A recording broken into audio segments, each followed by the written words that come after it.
philosopher and Roman statesman Lucius Seneca was sentenced to death by two successive emperors, Caligula in 37 AD and Claudius in 41 AD. Managing to evade both death sentences, he then spent 8 years in exile on the island of Corsica as a result of an alleged affair with the Emperor Caligula's sister. But Seneca's life of intrigue was not over, as in 65 AD he was involved in a failed plot against the Emperor Nero, which some say would have made him emperor. Following the failed coup, Seneca was forced to commit suicide, severing his arteries in a hot steam bath. Despite his politically tumultuous life and frequent ill health, Seneca managed to distinguish himself as a prominent Stoic philosopher. Today he is most famous for his work Letters from a Stoic, consisting of a series of letters addressed to a younger, aspiring Stoic. In this video we'll summarize some of the key ideas from Seneca's classic work. Central to the Stoic school of thought is the idea of living in accordance with nature. This involves using reason to discern the principles operative in the natural world and to conform our thoughts, emotions, and actions with these existential givens or natural laws. For a Stoic, the acceptance of fate is the foundational pillar of living in accordance with nature. This requires we recognize that while we have some power to influence the course of our life, ultimately our destiny is outside of our control. Nothing is durable, whether for an individual or for a society. The destinies of men and cities alike sweep onwards.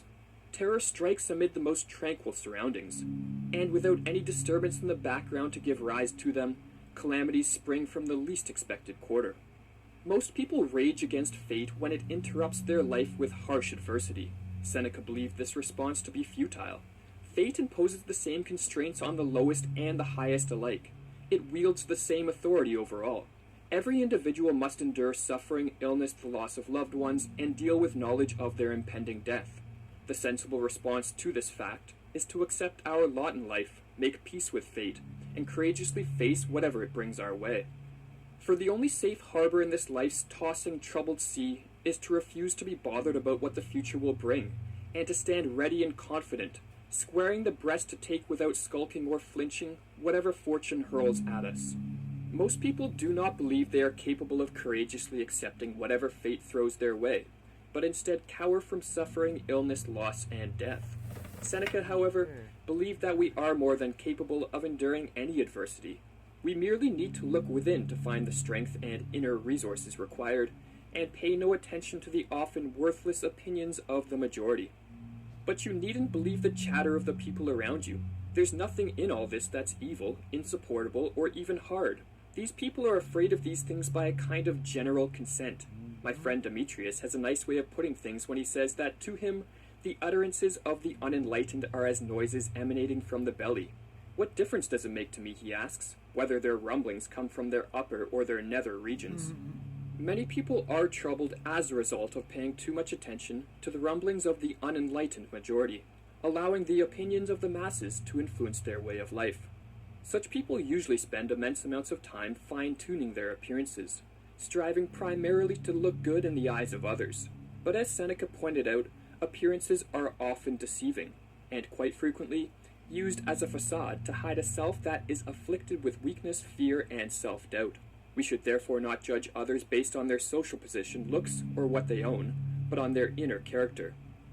A man who examines the saddle and bridle and not the animal itself when he is out to buy a horse is a fool. Similarly, only an absolute fool values a man according to his clothes, or according to his social position, which after all is only something that we wear like clothing.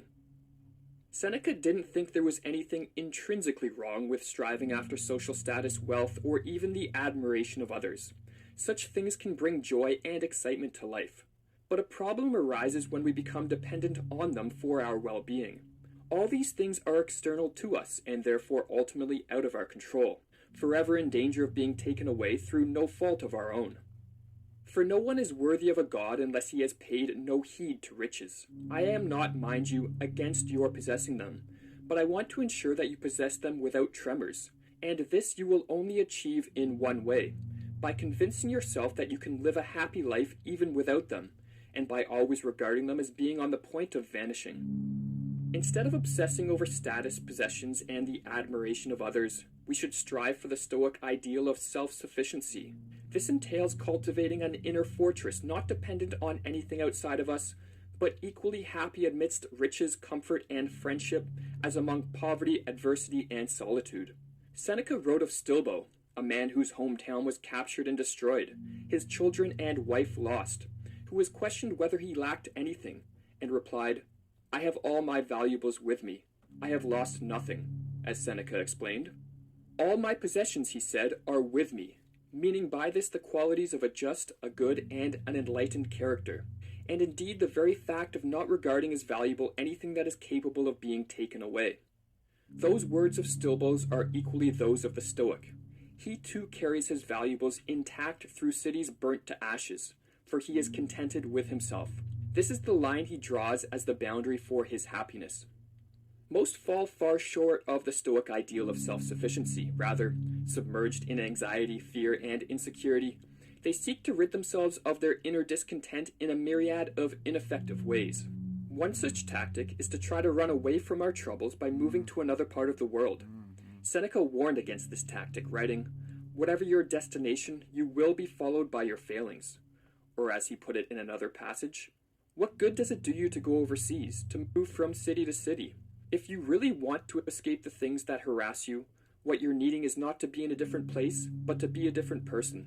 Instead of trying to run away from our problems, Seneca advised we overcome our fears and insecurities by studying the wisdom of individuals who have achieved a self-sufficient and enlightened character.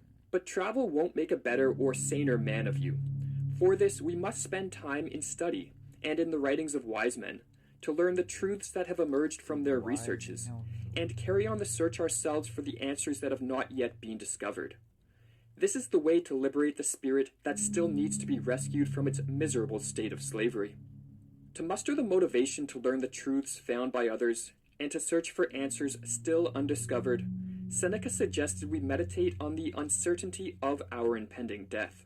Just where death is expecting you, he wrote, is something we cannot know, so for your part, expect him everywhere. Expecting death everywhere can act as a stimulant to life. With the realization that each moment could be our last, we'll stop wasting our energy on trivial things, and instead focus on what is truly valuable, liberating our spirit from its state of self-imposed slavery, and cultivating a self-sufficient character that is fortified against the blows of fate. "Of this one thing make sure against your dying day," wrote Seneca, "that your faults die before you do."